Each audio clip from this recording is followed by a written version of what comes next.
우리 다 함께 찬송가 341장 찬양 드리겠습니다. 341장입니다.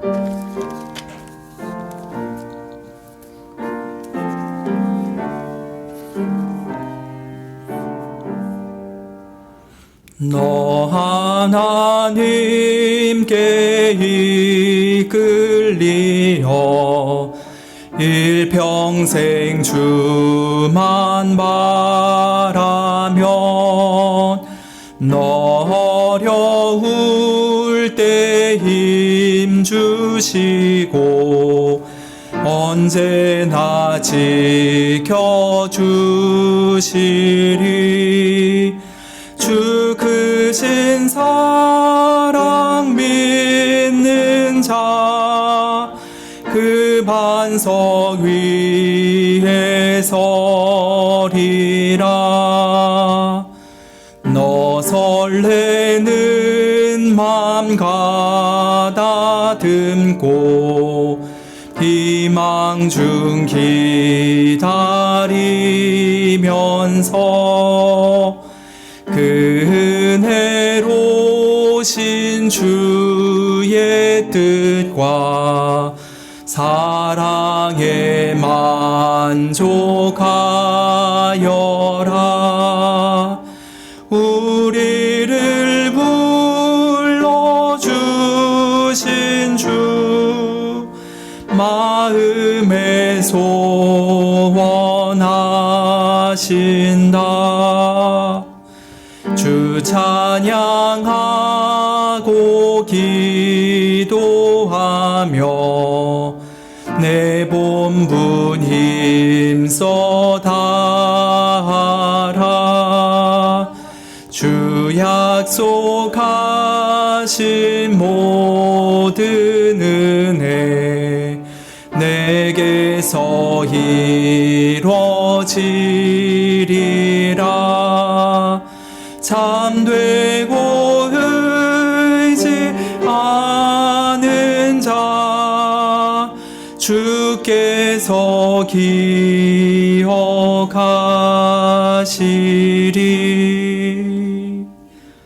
아멘. 다 함께 묵도하심으로 수요일 저녁 예배를 시작하겠습니다.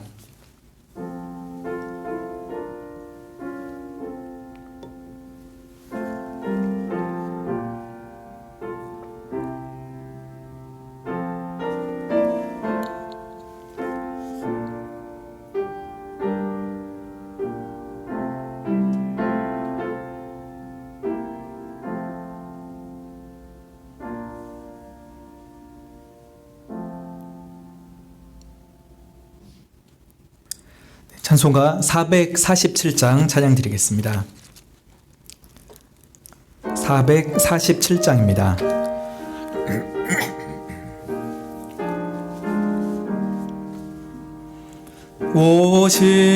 오신실하신 주 내 아버지여 늘 함께 계시니 두려움 없네. 그 사랑 변찮고 날 지키시며 어제나 오늘이 한결같네. 오신실하신 주 오신실하신 주 날마다 자비를 베푸시며 일용할 모든 것 내려주시니 오신실하신 주 나의 구주.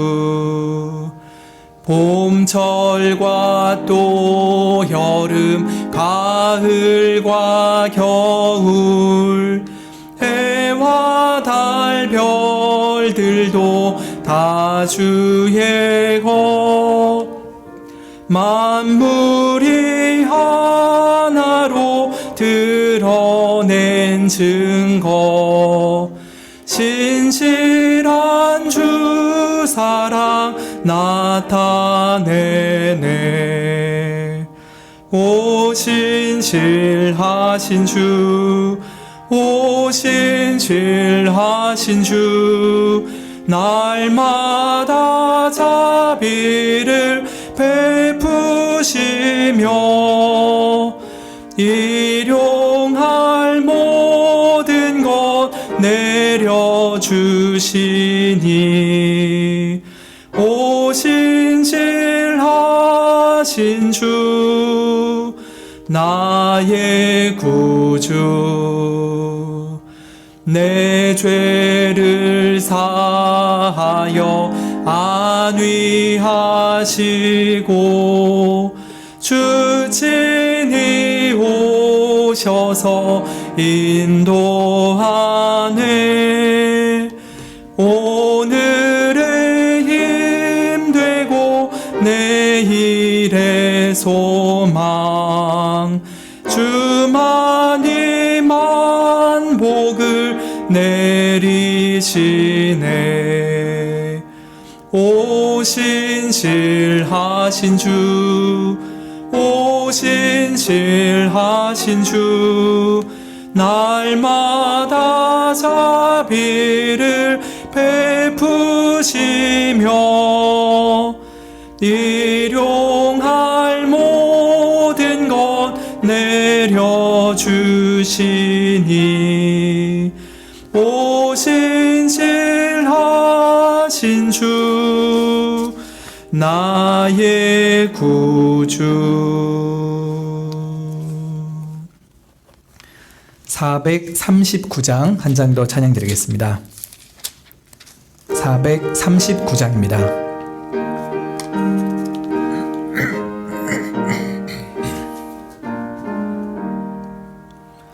만세 반성 열린 곳에 내가 숨어 있으니 원수 마귀 손 못 대고 환난 풍파 없도다.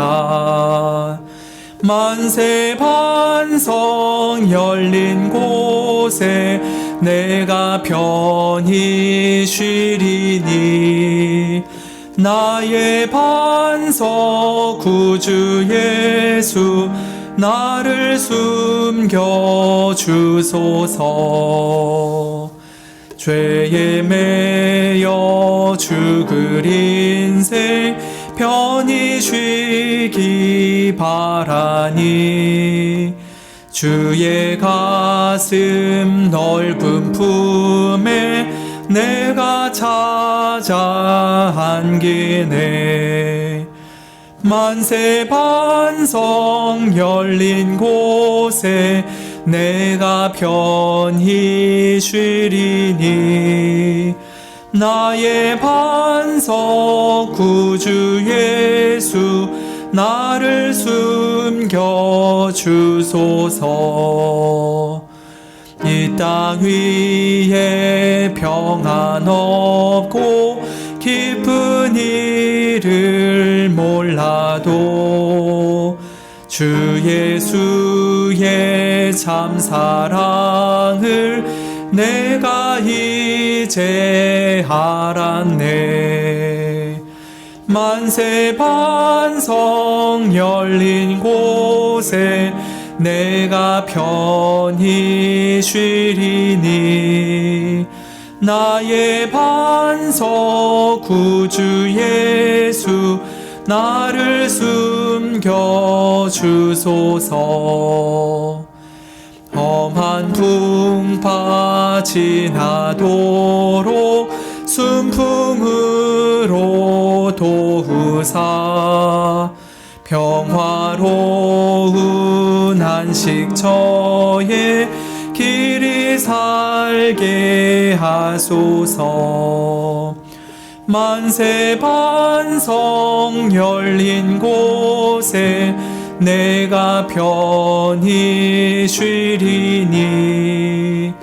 나의 반석 구주 예수 나를 숨겨주소서.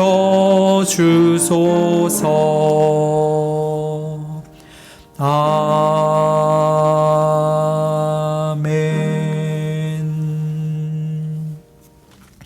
함께 기도드리겠습니다.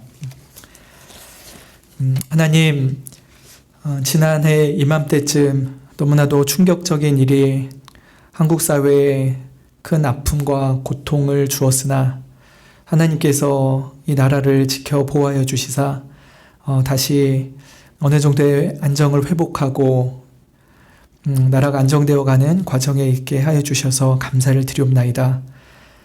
한 해 한 해 사는 것이 연말이 되어서 생각해 보면은 더욱더 하나님의 은혜라는 생각밖에 들지가 않습니다. 참 우리의 지혜로도 우리의 노력과 애씀으로도 아니요 오직 하나님의 지극한 자비하심과 또 보호하심으로 우리가 25년 한 해를 이렇게 살아왔습니다. 진심으로 감사드리고 또 감사를 드리옵나이다.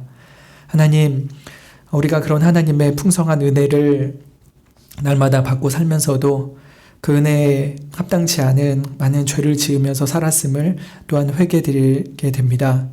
주님, 하나님의 말씀이 무엇인지 우리로 참 깨닫게 하시건만 우리가 귀를 닫고 주님의 말씀을 경청하지 않았습니다.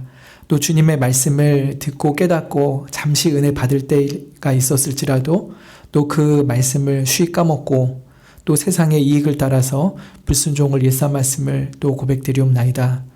또 하나님과 이웃을 진심으로 사랑하라는 그 말씀을 거역하여 우리 자신을 그 무엇보다 사랑하고 삐뚤어진 이기심과 악한 마음으로 참된 사랑을 이루지 못하였음을 주님 앞에 회개드리옵나이다.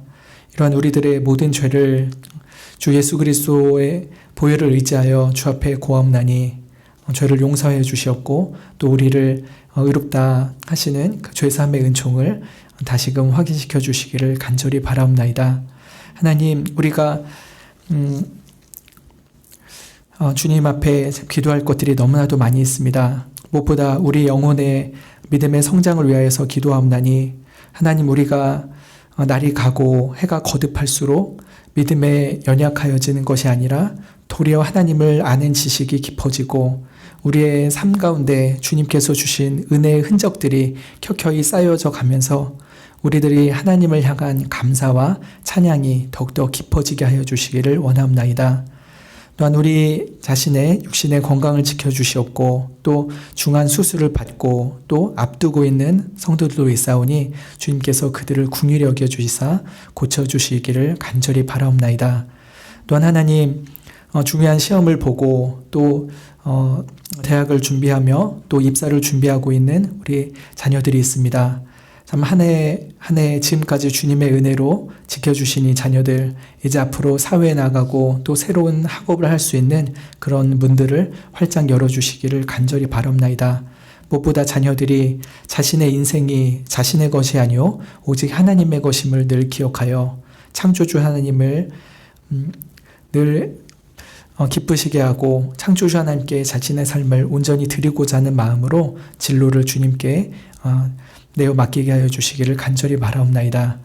자신의 명철을 의지하지 아니하고 모든 인생의 걸음을 예비하시고 인도하시는 하나님만을 의지하는 우리 자녀들이 되게 해주시기를 간절히 바라옵나이다. 이 말씀 가운데 하나님께서 은혜를 베풀어 주시고 우리가 주님 앞에 기도드리는 모든 것들에 주님의 선하신 뜻을 펼쳐 보여주시기를 간절히 바라옵나이다. 우리가 너무나도 위로가 필요함나니 주님 우리의 심령을 깊이 위로하여 주시옵고 또 우리에게 삶의 지혜가 필요함나니 하늘의 참 진리로 우리를 깨우쳐 참되고 올바른 길로 나아갈 수 있도록 우리의 심령을 굳게 붙잡아 주시옵소서. 예수님의 이름으로 기도드립니다. 아멘. 이 시간은 시편 143편 말씀 보겠습니다.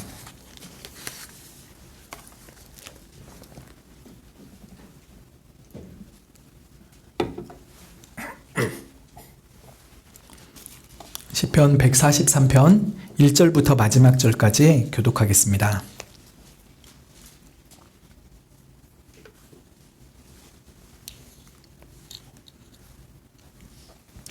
여호와여, 내 기도를 들으시며 내 간구에 귀를 기울이시고 주의 진실과 의로 내게 응답하소서.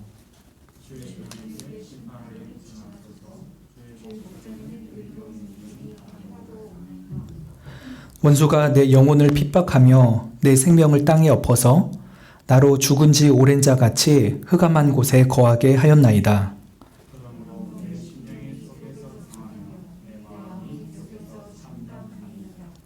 내가 옛날을 기억하고 주의 모든 행하신 것을 묵상하며 주의 손의 행사를 생각하고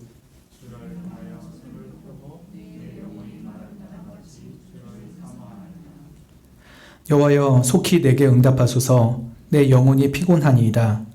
주의 얼굴을 내게서 숨기지 마소서. 내가 무덤에 내려가는 자 같을까 두려워하나이다.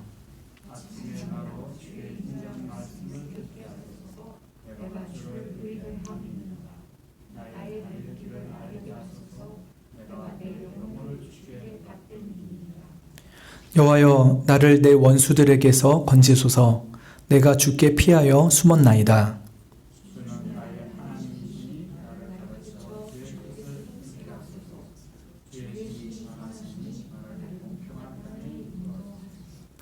여호와여, 주의 이름을 인하여 나를 살리시고 주의 의로 내 영혼을 환난에서 끌어내소서. 내 영혼을 괴롭게 하는 자를 다 멸하소서. 나는 주의 종이니이다. 아멘. 네, 본 시편은 표제에서 보시듯이 다윗의 시입니다. 시편에는 찬양시, 교훈시, 참회시, 탄원시 등등의 여러 장르들이 있는데 오늘 읽은 시편은 어떤 장르에 속하는 걸로 보이십니까? 전통적으로 이 143편은 시편에 있는 7개의 참회시 중에 하나라고 해석이 됩니다. 참회시다. 그 근거는 2절인데요. 주의 종에게 심판을 행치 마소서. 주의 목전에는 의로운 인생이 하나도 없습니다. 라고 하는 거죠. 그래서 하나님, 저도 의롭지 않은 자이니 저를 긍휼히 여겨주십시오 하면서 참회하는 시라라고 보통 해석을 합니다. 그 해석도 일면 맞다는 생각이 듭니다. 근데 전체적으로 보면은 개인의 죄에 대한 참회보다는 자신이 당한 이 환난 가운데서 구원해달라고 하는 탄원시에 더 가깝다는 생각이 듭니다. 특히 원수로부터 날 구원해달라고 하는 탄원을 계속하죠. 그러면은 이 본문에서 자주 등장하고 있는 원수가 과연 누구일까요? 여러분, 다윗의 인생 가운데 대표적인 원수가 누가 있나요? 예, 젊었을 때는 사울 왕이 다윗의 원수 같았죠? 그리고 한참 싸울 때는 이제 적국들, 블레셋이나 암몬 같은 적국들이었을 것입니다. 그리고 노년에는 아들 압살롬이 원수였죠. 그러면 오늘 본문에서는 어떤 원수일까요? 이 본문 자체로 보면은 그걸 해석하기는 쉽지 않습니다. 사울로 해석해도 될 것 같고 압살롬으로 해석해도 될 것 같긴 한데요. 좀 더 면밀하게 살펴보면은 제 개인적인 생각은 사울이 아니라 압살롬을 원수로 생각하고 있는 시편이라 생각이 듭니다. 왜 그러냐면 외적인 근거는 첫 번째는 뭐냐면 구약 성경을 헬라어로 번역한 70인 역이라는 성경이 있습니다. 거기에는 표제가 이렇게 되어 있습니다. 다윗의 시 그의 아들 압살롬이 그를 쫓을 때라고 되어 있습니다. 그래서 70인경이라는 성경에서 표제는 압살롬이 원수라는 것을 명시를 하고 있죠. 또 구약 성경을 라틴어로 번역한 불가타라는 성경이 있는데요. 거기도 표제가 70인경이랑 똑같습니다. 다윗의 시 그의 아들 압살롬이 그를 쫓을 때라고 되어 있죠. 그래서 구약 성경을 헬라어나 라틴어로 번역한 분들은 이 시편에서의 원수는 압살롬이다라고 하는 것을 딱 특정을 했던 것입니다. 이게 외적인 근거예요. 근데 이제 내적인 근거는 이 본문 자체에서 찾아보는 건데요. 핵심은 2절에 있습니다. 다윗이 원수에게 쫓기면서 지금 2절에서처럼 자신의 죄를 의식한다라고 하는 지점입니다. 젊은 다윗이 사울 왕한테 쫓길 때는 자기 죄 때문에 쫓긴 건 아니잖아요. 사울 왕의 죄 때문에 그 못된 사울이 다윗을 죽이려고 했던 거지 다윗의 개인적인 죄 때문에 사울한테 쫓겼다고 보기는 어렵습니다. 그런데 늙은 다윗이 아들 압살롬한테 쫓길 때는 자기가 저질렀던 끔찍한 죄를 기억하지 않을 수가 없는 상황이었습니다. 이 죄는 무엇입니까? 다윗이 이스라엘의 통합 왕이 되었을 때 우리야 장군의 아내 밧세바를 욕보인 성범죄 사건이 있었죠. 그리고 그의 남편이자 자신의 충직한 장군이었던 우리야마저도 전장 깊숙한 곳에 집어넣어서 죽게 만들었던 살인 교사죄를 저질렀습니다. 성범죄와 살인 교사죄. 일반 백성이 해도 끔찍한 이 범죄를 그렇게 하나님을 경외하고 주의 마음에 합하다는 평가를 듣는 이 다윗이 이렇게 죄를 저질렀으니 그 죄질은 심히 악한 것이 아닐 수 없습니다. 그런데 또 악랄하게도 다윗은 이 밧세바가 자기 아들을 낳을 때까지 아마 거의 10개월 정도일 것 같아요. 10개월 정도 지나도록 회개를 하지 않습니다. 여러분, 우리가 큰 범죄 저지르면요, 회개 안 하면 마음이 너무 괴롭잖아요. 그래서 막 어떻게든 회개를 하고 싶은 마음이 드는데 다윗은 이때 정말 제 생각에 좀 반쯤 미쳐있는 사람이었던 것 같아요. 한 거의 10개월 정도 이르도록, 그러니까 밧세바가 임신한 걸 발견하기 이전부터죠. 밧세바를 범할 때 이미 그런 엄청난 죄를 진 거죠. 그리고 밧세바가 애를 낳을 때까지도 회개를 하지 않습니다. 그러다가 사무엘하 12장에 보면은 하나님이 나단 선지자를 보내시죠. 그래서 다윗의 끔찍한 악을 책망케 하시고 3가지의 징계를 예언하십니다. 이 3가지 징계가 중요한데요. 첫 번째는 네가 암몬 사람의 칼로 우리야 장군을 죽게 만들었으니까 너의 집안에서 칼이 영영 떠나지 않을 것이다 라는 칼의 징계를 첫 번째로 주십니다. 두 번째 징계는 너는 은밀하게 우리아의 아내 밧세바를 범했는데 너의 처들은 대낮에 다른 사람에게 욕을 당하리라 라고 하는 징계를 주십니다. 그리고 세 번째 징계는 밧세바가 낳은 아이가 죽을 거라고 하는 징계이죠. 이렇게 칼의 징계와 아내들이 욕보일 거라는 징계, 그리고 아이가 죽을 거라는 징계, 3가지 징계를 나단을 통해서 말씀하십니다. 그제서야 다윗이 하나님께 회개합니다. 내가 여호와께 죄를 범했습니다 라고 하면서 진심으로 회개하죠. 그 회개했던 것이 잘 기록되어 있는 것이 시편 32편과 시편 51편이죠. 나중에 읽어보시면 좋겠는데 다윗이 정말 그 10개월 정도 동안 그 묻고 깊이 삭혔던 이 어마어마한 죄를 그제서야 하나님 앞에 토설하면서 하나님 앞에 진심으로 뉘우치며 눈물을 쏟으며 기도했고 또 하나님의 죄 용서함을 받은 것들이 시편 32편과 51편에 잘 기록이 되어 있습니다. 근데 회개했던 죄를 하나님께서 깨끗이 용서하시고 더 이상 정죄치 않는다 하셨지만요, 죄에 대한 징계는 남겨놓으셨습니다. 그래서 남은 동안 평생 두고 이 징계를 통해서 하나님 앞에 겸비한 마음을 갖고 살게 하셨죠. 예를 들자면요, 부모님의 말을 안 듣고 어떤 애가 불장난을 했다고 합시다. 그러다가 그 불장난에 화상을 입어서 손등에 화상 자국이 생겼어요. 애기는 막 뜨겁다, 아이고 막 뜨거워요. 엄마 아빠가 와가지고 불을 꺼주죠. 근데 애한테 막 너 엄마 아빠가 불장난 하지 말라 그랬는데 왜 불장난니? 애가 아유 엄마 아빠 너무 죄송해요, 너무 해보고 싶었어요. 그래요. 부모님이 용서를 해주죠. 그래, 다시는 하지 말아라. 근데 부모가 용서해준다고 해서 화상 자국이 없어집니까? 그러지 않죠. 하나님이 우리의 죄를 용서해 주신다 할지라도요, 그 죄로 인한 어떤 영향력은 징계 차원에서 남겨두심으로 우리에게 그 영향을 계속 받게 하시기도 합니다. 어떨 때는 죄에 대한 징계를 깔끔히 한 번에 없애주시기도 하지만요, 어쩔 때는 징계를 두고 경험하게 하시면서 내가 하나님 앞에 얼마나 많은 죄를 지었던 죄인인가, 그럼에도 불구하고 하나님이 나를 용서해 주셨으니 주의 자비가 얼마나 큰가 하는 것들을 경험케 하시는 것이죠. 그래서 이 3가지 징계 중에서 마지막 징계가 제일 먼저 시작이 됩니다. 예고대로 아이가 7일 만에 죽게 됩니다. 이후로 다윗은 언젠가는 첫 번째 징계, 그리고 두 번째 징계도 이루어질 것이라는 것을 각오하며 살아야 했었겠죠. 그리고 마침내 30몇 년 정도의 시간이 흐르고서 압살롬이 쿠데타를 일으킴으로써 첫 번째 징계와 두 번째 징계가 나타나기 시작합니다. 다윗이 예루살렘 성전에 나와서 피난길을 나서죠. 그때 압살롬이 부친을 원수 삼아서 칼을 뽑아들고 덤볐던 것입니다. 칼의 징계, 첫 번째 징계가 일어나게 된 것이죠. 그리고 다윗이 그 자신의 후처들을 성 안에 남겨놓고 갔는데 압살롬이 대낮에 그 아내들을 범함으로 인하여서 두 번째 징계도 이루어지게 된 것이었습니다. 그래서 본시의 저작 배경이 사울이 아니라 압살롬을 원수로 삼고 있고, 압살롬에 의해서 쫓겨나갈 때 내가 하나님 앞에 어떤 죄를 지었던가, 그 징계가 지금 일어나는구나 하는 것을 생각하면서 이 시를 지었다고 보는 것이 합당할 것입니다. 그래서 이 시편에서 염두에 두고 있는 원수가 사울이 아니라 압살롬이라는 전제하에 이 시편 말씀을 보면 좋겠습니다. 특히 1절과 2절 해석이 중요해서 이 부분에 많은 시간을 할애하려고 합니다. 그리고 뒷부분은 빠르게 정리하고 설교를 마무리하려고 합니다. 먼저 1절에 다윗은 하나님의 응답을 간절하게 호소하죠.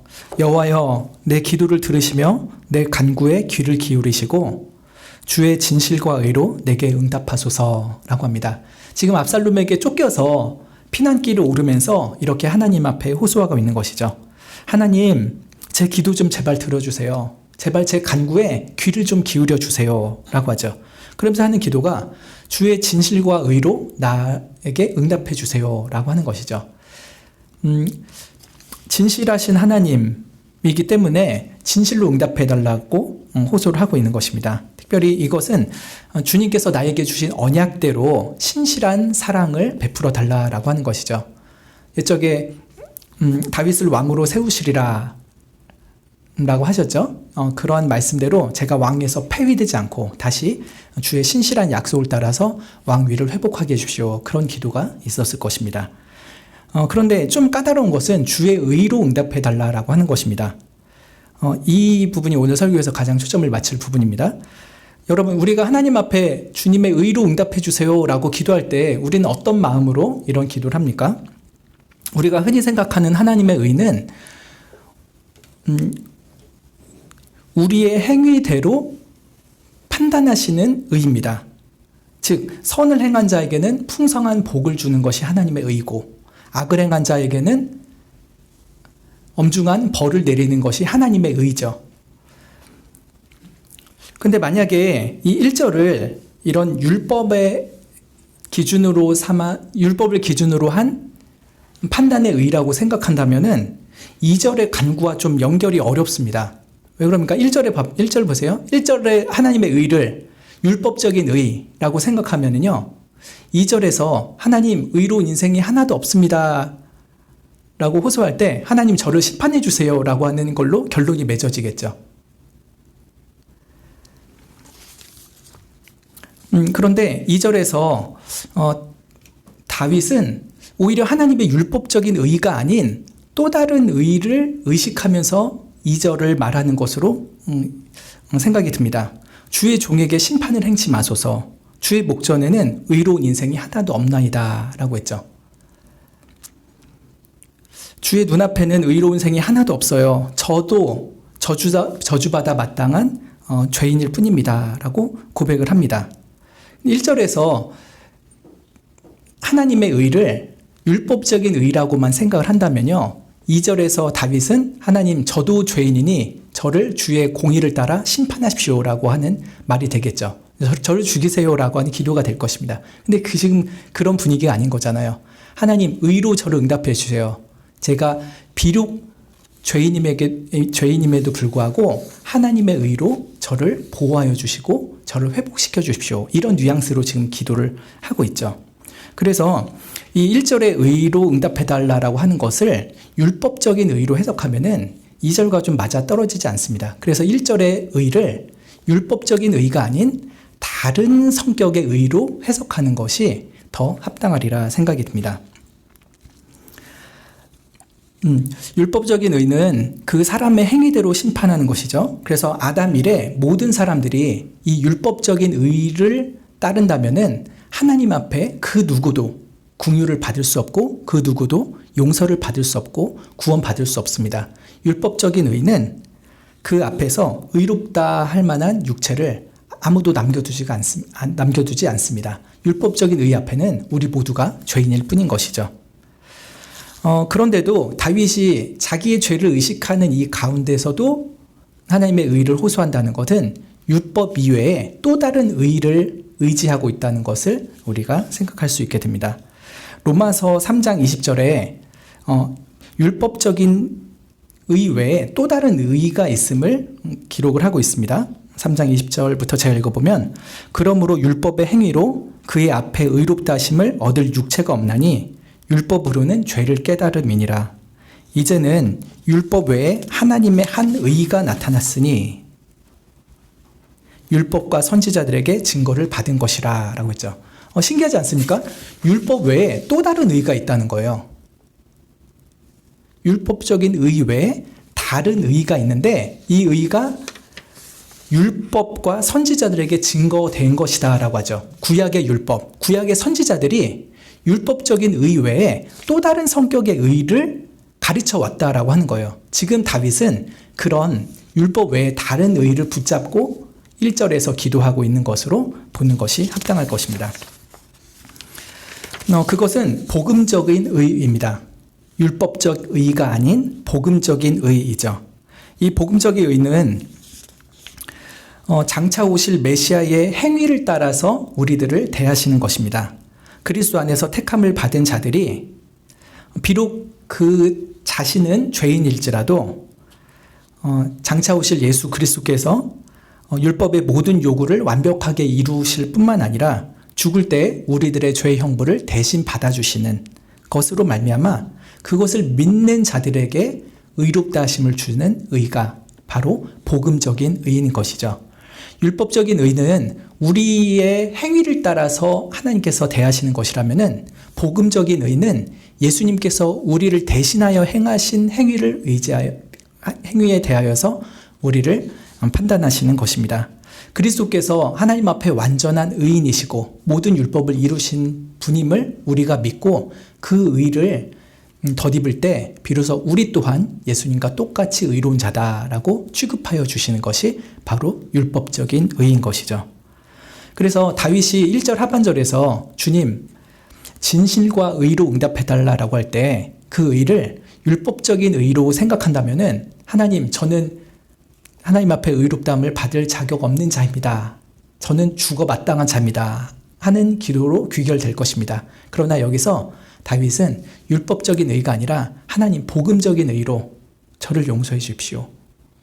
비록 제가 밧세바와 우리아에 대한 범죄를 저질렀고 하나님 앞에 용서받았으나 지금 이 징계로 말미암아 압살롬에게 쫓기고 있습니다. 부디 저를 궁히 여겨주시사 주께서 내 행위가 아니라 장차 오실 메시아의 행위로 나를 의롭다 하셨으니 이제 나를 의롭다 하신 그것을 기억하시고 나를 향한 이 징계를 속히 거둬주십시오라고 기도하는 것입니다.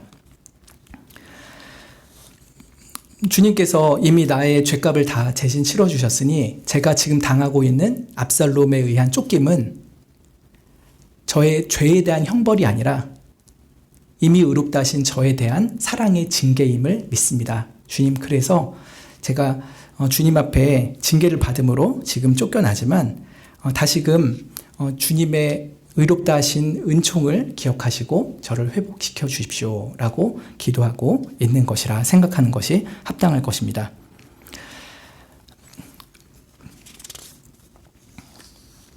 그래서 다윗은 지금 1절에서 율법 외에 하나님의 의, 로마서 3장 21절에서 말했던 그 율법 외에 하나님의 한 의를 붙잡고 하나님께 기도드리고 있는 것이죠. 자신이 하나님의 징계를 받는 와중에서도 장차 오실 그리스도께서 믿는 자에게 베푸시는 그 완전한 칭의의 은혜를 붙잡으면서 주의 자비를 구하고 있는 것입니다. 주님, 모든 죄를 용서해 주셨으니 이것이 죄의 형벌이 아니라 주의 종에게 남은 사랑의 징계인 줄을 믿습니다. 부디 압살롬의 칼에 죽는 그런 형국을 맞지 않게 하시고 징계 중에도 복음적인 의에 긍휼을 제게 베풀어 주십시오 라고 기도하고 있는 것이죠. 이것은 우리들에게 굉장히 중요한 영적인 교훈을 줍니다. 성도된 우리가 주의 징계를 당할 때가 많이 있죠. 구원받은 성도라도 어떤 범죄를 저질렀을 때 하나님 앞에 징계를 받게 됩니다. 사업에 예상치도 않았던 어려움이 생기기도 하죠. 또 직장에서 부당하게 또 원치 않게 해고를 당하기도 합니다. 가정에서 부부나 자식 또 친척 간에 갈등이나 풀기 어려운 싸움이 일어나기도 합니다. 또 육신의 질병에 갑자기 떨어지기도 하죠. 이상하게 일이 계속 꼬여가는 때도 있습니다. 이것이 하나님의 어떤 사랑의 징계라고 한다면은 우리는 그때 하나님 앞에 납작 엎드려서 기도해야 됩니다. 아이고 하나님 잘못했습니다. 부디 용서해 주세요. 라고 진심으로 뉘우치며 기도할 때 하나님께서는 기꺼이 용서해 주실 것입니다. 우리가 징계를 받는 것은 죄에 대한 형벌이 아니라 예수 그리스도 안에서 우리의 죄를 다 용서해 주셨으나 우리를 교훈하시기 위하여서 사랑의 회초리질을 하시는 것이죠. 우리를 지옥에 떨어뜨리는 그런 형벌이 아니라 천국에 가는 것을 보장해 주셨을지라도 천국에 합당한 주의 자녀답게 우리의 성품을 빚어내시기 위하여서 징계를 주시는 것입니다. 그래서 하나님은 다윗에게 징계를 주셨듯이 우리들에게도 징계를 주실 때 우리는 내가 하나님 앞에 율법적인 의로 심판받고 있다라고 생각하면 안 되는 것입니다. 내가 하나님의 노여움을 사서 이렇게 벌을 받고 하나님의 버림을 받았구나. 율법적인 심판 가운데 내가 영영이 망하겠구나 하면서 하나님이 나를 영영 버리시는 것 같은 생각을 하시면 안 되는 것이죠. 그것은 마귀의 속임수와 마귀의 정죄에 넘어가는 것입니다. 마귀는 하나님의 징계를 하나님의 심판이라고 우리를 계속 속입니다. 하나님이 너를 진짜 사랑하는 줄 아니? 너 지금 하나님 앞에 벌 받는 거야. 하나님이 너 그때 용서해 주셨지만 네가 또 죄를 지으니까 이렇게 죄에 대해서 형벌을 하시는 거야. 너는 하나님의 자녀였지만 이제는 하나님의 자녀 아니야. 그러면서 우리가 하나님께 받는 징계가 사랑하는 부모가 사랑하는 자녀에게 주는 사랑의 회초리가 아니라 마치 엄한 주인이 못된 종을 쫓아내는 그런 식의 심판이라고 생각하게 만드는 것입니다. 너는 하나님의 자녀 아니야. 너 지금 하나님한테 버림받은 거야. 하나님은 너 진짜 이제 싫어해. 너는 저주받았고 영원한 지옥에 떨어질 거야. 네가 그렇게 하는데 하나님이 너를 어떻게 버티겠니? 그러면서 마귀는 우리를 계속 정죄합니다. 우리가 살면서 하나님의 징계를 받았다. 내가 너무 삶에 큰 어려움에 빠졌다라고 했을 때 그것이 하나님의 징계라고 한다면은 그것을 하나님의 징계로 생각해야지 하나님의 심판이라고 생각하면 안 되는 것입니다. 근데 마귀는 계속 그거를 자극하는 것입니다. 너 사랑에 징계받는 거 아니야. 너 그냥 하나님한테 버림받은 거라고 착각하지 마. 네가 무슨 덕이 있다고 하나님 앞에 그런 사랑을 계속 받을 수 있겠니? 라고 하면서 율법적인 의의 기준을 들이대면서 우리를 하나님의 자녀가 아니라고 계속해서 속이는 것입니다. 반대로 다윗과 같이 우리는 복음적인 의를 붙들어야 됩니다. 복음적 의는 무엇입니까? 우리의 죄가 비록 차고 넘칠지라도 그 모든 죄를 덮으시는 예수 그리스도의 보혈의 공로를 붙잡는 것입니다. 그래서 우리가 예수 그리스도를 믿을 때 우리의 과거와 현재 심지어 미래에 지을 죄까지도 단번에 다 예수 그리스도께서 죄값을 치러 주신 것이죠. 그래서 그 예수 그리스도를 믿는 믿음을 통하여서 우리를 구원하시고 하나님의 자녀로 삼으신 이상 더 이상은 우리를 버리지 않으십니다. 자녀가 정말 많은 죄를 범할지라도요 버리지 않잖아요.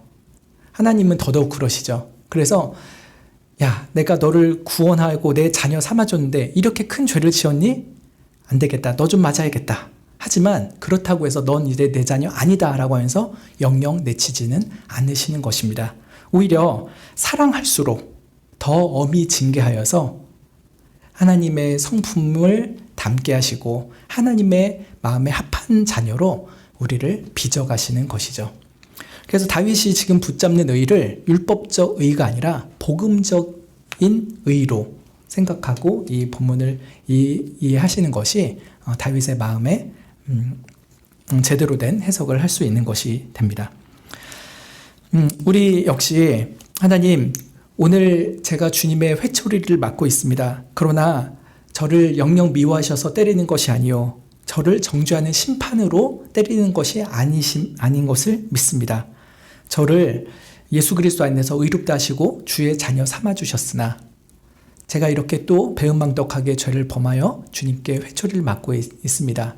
그러나 이것이 주의 영원한 심판이 아니요 저를 사랑하여서 주시는 사랑의 징계로 알고 제가 다시금 주님 앞에 엎드립니다. 저의 모든 죄를 용서해 주시고 또 저의 악한 성품을 버리고 주의 뜻대로 살아가는 주의 사랑스러운 자녀로 저를 만들어 주십시오 라고 주님 앞에 기도해야 되는 것이죠.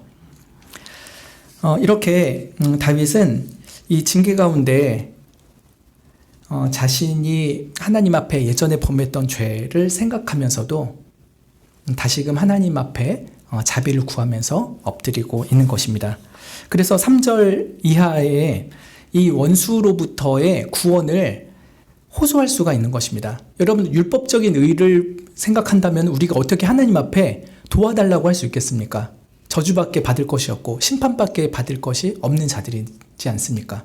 그런데도 다윗은 복음적인 의를 붙들고 하나님 앞에 매달리고 있습니다. 그래서 하나님, 주의 징계로 인하여서 이 원수 압살롬이 저를 죽이러 달려들지만 하나님, 이 징계 속에서도 제가 하나님을 끝까지 붙잡게 하시고 결국은 이 원수를 떼어내시고 주 안에서 긍휼을 입게 하옵소서라고 기도하게 되는 것이죠. 이런 맥락으로 쭉 3절 이하를 읽으면은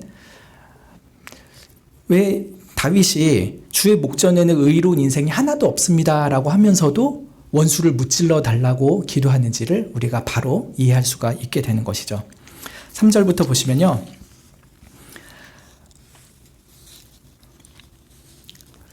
원수가 내 영혼을 핍박하며 내 생명을 땅에 엎어서 나로 죽은 지 오랜 자 같이 흑암한 곳에 거하게 하였습니다 라고 합니다. 여러분, 이 압살롬이 왜 아버지에게 이렇게 원수가 되었나요? 원래 다윗의 장남 암논이라는 사람이 있었죠. 그 압살롬은 여러 왕자 중에 한 명이었습니다. 아내가 여럿이니까 왕자도 여러 명이죠. 근데 첫 번째 왕자 장남은 암논이었습니다. 그런데 이 다윗의 장남 암논이 이복 누이였던 다말을 욕보이게 되죠. 그때 이 다말은 압살롬의 여동생입니다. 그래서 이제 서로 이복 형제 간에 큰 싸움이 나게 생긴 것이죠. 다윗은 암논을 적절하게 훈계하지 않았습니다.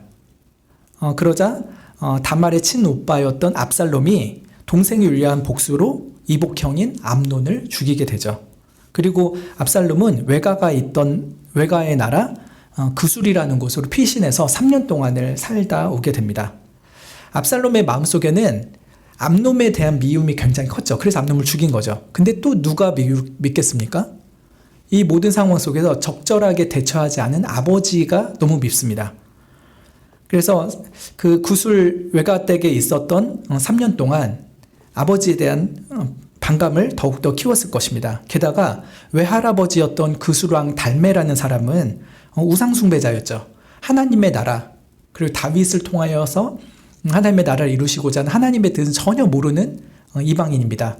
그러니 그 외할아버지 품에 있으면서 하나님의 나라에 대한 생각은 점점 희미해지고 오히려 하나님의 나라를 거역하고 자신의 세상의 왕국을 세우고자 하는 욕망을 더 배웠을 것입니다. 압살롬이 3년 만에 예루살렘에 돌아왔지만 다윗을 곧장 만나지 못했습니다. 2년 만에야 다윗에게 입맞춤하게 되고 정식으로 화해를 하게 되었죠. 그러나 그때부터 이 압살롬은 다윗 왕권을 찬탈하려는 정치적 야심을 드러내기 시작합니다. 매우 주도 면밀하게 하죠. 압살롬이 암논을 살해할 때는 2년을 준비했었는데요. 지금 다윗에게 반역할 때는 4년을 준비합니다. 그러면서 4년 동안에 여러 이스라엘 백성들의 마음, 그 민심을 훔쳐내죠. 그리고 마침내 헤브론으로 내려가서 스스로를 왕으로 선포하고 예루살렘을 향해서 진격하게 됩니다. 그래서 다윗은 이 압살롬의 난을 생각할 때 하나님의 징계라고 생각하게 됩니다. 아까 말씀드렸던 그 세 가지 징계 중에 두 가지 징계가 떠올랐겠죠. 그래서 압살롬과의 전면전을 피하고 이건 하나님의 징계니까, 하나님이 날 회초리질 하시는 거니까 이건 달게 맞아야 된다. 맞을 건 맞자 라고 하면서 도망가게 되는 것입니다. 하나님은 선한 목적으로 압살롬을 통해서 다윗을 징계하시고 다윗은 그것을 마음으로 받고 있죠. 다만 압살롬은 악한 목적으로 주의 종 다윗을 죽이고 왕권을 찬탈하려 하기 때문에 압살롬은 하나님 앞에 죄인이고 다윗에게 원수가 되기도 하는 것입니다. 그래서 다윗은 기도합니다. 3절처럼 하나님, 이 원수가 나를 핍박하고 내 생명을 땅에 엎으려고 합니다. 나를 죽은 지 오랜 자같이 흑암한 곳, 무덤으로 데려가려고 합니다. 그러니 주님, 제 심령이 속에서 상하고 제 마음이 속에서 너무나도 참담합니다. 라고 하죠. 하나님의 징계인 것은 인정을 하지만 이 압살롬은 악한 마음으로 자기를 쫓으려 하기 때문에 지금 하나님께 호소하고 있는 것입니다. 그러면서 다윗은 과거에 하나님의 은혜를 기억하면서 현재의 환난을 주님께 의탁드립니다. 5절, 6절에 내가 옛날을 기억합니다. 주의 모든 행하신 것을 묵상합니다. 주의 손의 행사를 생각합니다. 라고 합니다. 옛날, 주의 행하신 모든 것, 주의 손의 행사, 이것이 무엇이겠습니까? 좀 좁게는 젊었을 때부터 하나님께서 다윗을 지켜주신 것을 말하겠죠. 사울의 창과 블레셋의 군대의 칼날에서 건져주신 하나님을 생각하는 것이죠. 그러나 더 넓게는 하나님께서 천지를 창조하시고 또 이스라엘을 애굽에서 구원하시고 또 가나안의 전쟁에서 승리케 하신 일들도 생각할 것입니다. 하나님께서 자신의 나라를 이루기 위해서 이스라엘에게 행하신 일들, 그리고 특히 자기를 위해서 행하신 일들, 이 옛적의 모든 일들을 생각할 때 주님이 참으로 신실하시고 전능하시다는 것을 기억을 합니다. 그러면서 6절처럼 주를 향하여 손을 펴고 내 영혼이 마른 땅같이 주를 사모합니다 라고 하죠. 주님 옛적에 도우셨던 그 일을 기억하니 지금도 저를 도와주십시오 라고 기도하는 것입니다. 그렇게 옛적의 은혜를 생각하자 마음속에 새 소망이 솟아오릅니다. 그래, 주님이 날 버린 적이 없으시지, 나를 지켜주실 거야, 보호하여 주실 거야 라고 하는 마음으로 더욱 간절하게 주님을 향해서 손을 펴니다. 7절과 8절에서 더욱더 애절하게 구원을 간구하죠. 여호와여 속히 내게 응답하소서. 내 영혼이 피곤합니다. 주의 얼굴을 내게서 숨기지 마소서. 내가 무덤에 내려가는 자 같을까 두렵습니다 라고 합니다. 자기 영혼이 지금 너무 지칩니다. 그리고 결국 무덤에 들어가게 될까 너무 두렵습니다. 주님 저를 붙잡아 주십시오 라고 기도하죠. 또 8절에서도 아침에 나로 주의 인자한 말씀을 듣게 하소서. 내가 주를 의뢰합니다. 나의 다닐 길을 알게 하소서. 내가 내 영혼을 주께 받음이입니다 라고 합니다. 지금 깊은 밤의 어둠 속에서 그 영혼이 하나님을 찾고 있습니다. 주님, 밝게 동터오는 그 아침에 주님의 인자한 말씀을 제게 듣게 하옵소서. 다윗아, 이제 다 됐다. 너에 대한 징계가 다 끝났다. 이제 너의 땅, 너의 성으로 다시 돌아가라 하시는 그 날을 주실 것을 고대하고 있습니다. 그리고 이제 9절에서 11절에서는 원수에 대해서 더 초점을 맞춰서 기도를 합니다. 그런데 원수에 대한 초점보다는요, 더 중요한 것은 하나님의 속성에 대해서 초점을 맞추고 있다라고 하는 것입니다. 하나님의 어떠하심을 의지하면서 원수를 물리쳐달라 이렇게 기도하는 형식이죠. 9절에 보시면 여호와여 나를 원수들에게서 건지소서. 내가 주께 피하여 숨었나이다. 주는 나의 하나님이시니 나를 가르쳐 주의 뜻을 행케 하소서. 주의 신이 선하시니 나를 공평한 땅에 인도하소서 라고 합니다. 원수들에게서 건져달라고 하는데 특히 주의 신이 선하시다라고 하는 것을 붙잡습니다. 이거 주의 신은 누구입니까? 바로 성령이시죠. 성령 하나님께서 선하시니 내가 나아갈 길을 알려주시고 또 성령께서 깨닫게 하시사 저를 공평한 땅으로 인도해 주십시오 라고 기도합니다. 공평한 땅이라는 것은 물리적으로 이렇게 평평한 땅이에요. 여러분 언덕길 가면 힘들죠. 평평한 땅을 가면 좋잖아요. 다윗은 지금 평평한 땅으로 인도해 주십시오 라고 하는 것입니다. 네, 물리적인 의미보다는 영적인 의미가 더 깊겠죠. 영적으로는 올바름의 땅, 정직의 땅, 공의로운 땅을 말하고 있는 것입니다. 그래서 지금 저 불의한 압살롬이 하나님의 나라를 대적하면서 나를 죽이려 하고 있는데 주님 공의롭게 저 압살롬을 제어하여 주시고 하나님의 공의가 살아있는 그 땅으로 저를 다시 인도해 주십시오라고 기도하고 있는 것입니다. 그래서 압살롬의 추격으로부터 벗어나서 다시 영혼과 육신이 평안한 그런 복된 삶으로 저를 회복시켜 주십시오라고 기도합니다.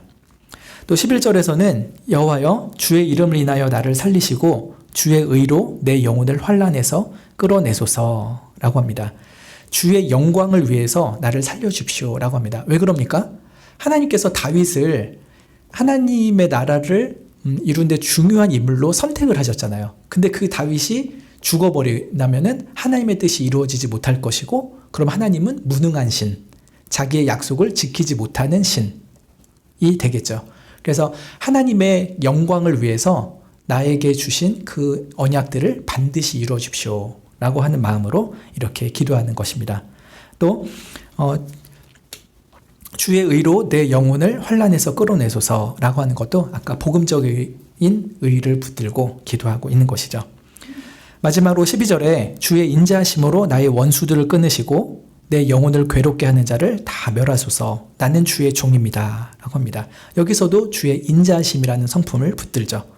주의 인자하심으로 한편으로는 나 다윗을 구원해 주십시오. 그러나 또 한편으로는 나의 원수를 끊어 주십시오 라고 기도합니다. 여러분 하나님의 인자하심이 원수를 멸한다는 게 좀 매치가 좀 안 되는 느낌이지 않나요? 우리가 보통 인자 생각하면은 어떤 사람에게 그냥 넉넉하고 뭔 잘못을 해도 다 봐주는 것 같은 걸 생각하잖아요. 근데 하나님의 인자하심은 공의와 항상 같이 가는 것입니다. 하나님의 인자하심이 택하신 백성 다윗을 향하여서는 한없는 자비와 보호하심으로 드러나게 되지만요. 다윗을 괴롭히는 원수에게는 매우 무서운 형벌로 드러나게 되는 것입니다. 그래서 다윗은 하나님의 인자하심을 의지하면서 내 원수들을 끊어달라고 기도하고 있는 것입니다. 그리고 내 영혼을 괴롭게 하는 자를 다 멸해 주십시오. 그죠? 왜 그럽니까? 나는 주의 종이기 때문입니다. 이렇게 기도합니다. 내가 주의 종인데 주의 종인 나를 괴롭히는 자를 가만히 둔다면 하나님은 사랑이 없는 주인이거나 능력이 없는 주인이 아니겠습니까? 그러나 하나님 그런 분이 아니시잖아요. 나를 사랑하시고 나를 향한 완전한 인자하심이 있으신 분이기 때문에 주의 종인 나를 보호하여 주시고 원수를 물리쳐 주십시오 라고 기도하는 것입니다.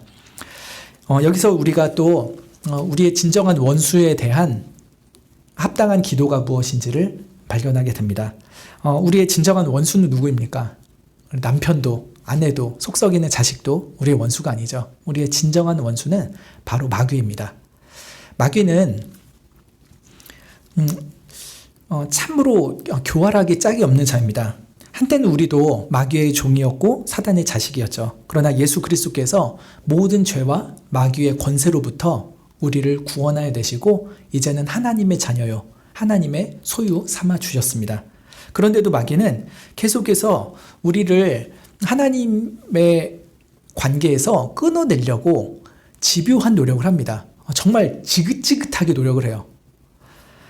우리가 하나님의 은혜로 말미암아 믿음을 갖게 되고 예수님을 믿게 되었죠. 그리고 하나님의 자녀가 되었습니다. 그리고 하나님은 한 번 하나님의 자녀로 삼은 자를 결코 내어치는 일이 없으신 분이죠. 그러나 우리가 하나님 앞에 잘못하여서 사랑의 회초리질을 당할 때 마귀는 계속해서 공격하는 것입니다. 야, 하나님은 너를 버리신 거야. 하나님이 너를 내치신 거라고. 언제까지 착각할래? 이제는 그만해라. 너 이렇게 징계받는 거 보면 모르겠냐? 그러면서 마귀는 우리를 계속해서 하나님과의 관계에서 끊어내려고 애를 씁니다. 하나님의 나라를 무너뜨리려 할 뿐 아니라 하나님의 백성인 우리들을 영적으로 멸망하게 만들려고 수많은 거짓을 쏟아놓는 것이죠. 그래서 우리들의 진정한 원수는 바로 마귀입니다. 우리로 하여금 죄를 짓게 만들고 우리로 하여금 정죄에 빠지게 하고 또 우리로 하여금 죄책감에 시달리며 하나님으로부터 떠나게 만들려고 하는 것이 이 원수 마귀의 지긋지긋한 노력인 것입니다. 그래서 이 시간 우리가 이 원수로부터 우리를 구원해 달라고 반드시 기도해야 될 것입니다. 하나님, 마귀의 거짓말에 속아 넘어가지 않게 해주시오. 제가 때로는 범죄하여서 주님의 징계를 받을지라도 그것이 하나님의 심판이라는 마귀의 말에 속아 넘어가지 않게 해주십시오. 나를 여전히 사랑한다 하시는 하나님의 말씀, 나는 네가 그렇게 죄 가운데 사는 것을 원치 않는다. 내가 너를 의로운 자, 거룩한 하나님의 백성으로 삼았으니 너의 부르심에 합당하게 거룩한 삶을 살아야 된다 하시는 그 하나님의 사랑의 징계를 우리가 깊이 깨닫게 되면 좋겠습니다. 주의 징계를 받을 때 우리의 영혼이 율법적인 의의가 아니라 복음적인 의의를 붙들어야 될 것입니다. 그 복음적 의의를 붙들고 주의 도우심과 회복하시는 은혜를 우리가 구하게 되면 좋겠습니다. 특별히 모든 악한 원수의 거짓말로부터 우리의 귀를 보호하여 주시고 우리의 영혼을 지켜주시사 오직 하나님의 순전한 사랑, 변치 않는 그 사랑에 깊이 잠겨서 살아가는 우리가 되게 해주시기를 함께 기도하면 좋겠습니다. 기도하고 마치겠습니다.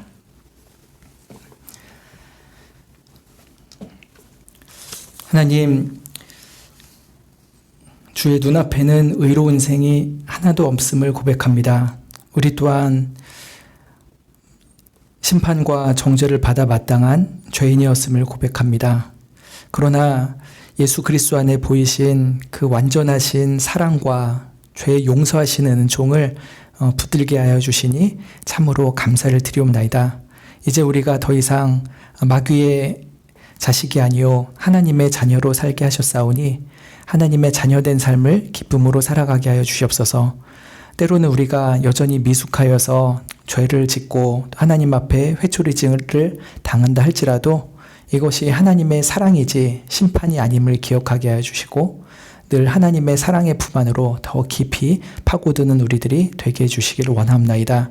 원수 마귀가 아무리 우리를 정죄할지라도 우리가 속아 넘어가지 않게 하시고 하나님의 사랑의 약속에 붙들린 바 되어서 늘 하나님의 자녀된 영광과 감사와 감격 속에서 거룩한 삶을 살아내는 우리들이 되게 하여 주시옵소서. 예수님의 이름으로 기도드립니다. 아멘. 주님께서 가르쳐 주신 기도를 아뢰므로 수요일 저녁 예배를 마치겠습니다. 하늘에 계신 우리 아버지여, 이름이 거룩히 여김을 받으시오며 나라의 임하옵시며 뜻이 하늘에서 이룬 것 같이 땅에서도 이루어지이다. 오늘날 우리에게 일용할 양식을 주옵시고 우리가 우리에게 죄 지은 자를 사하여 준 것 같이 우리 죄를 사하여 주옵시고 우리를 시험에 들게 하지 마옵시고 다만 악에서 구하옵소서. 대개 나라와 권세와 영광이 아버지께 영원히 있사옵나이다. 아멘.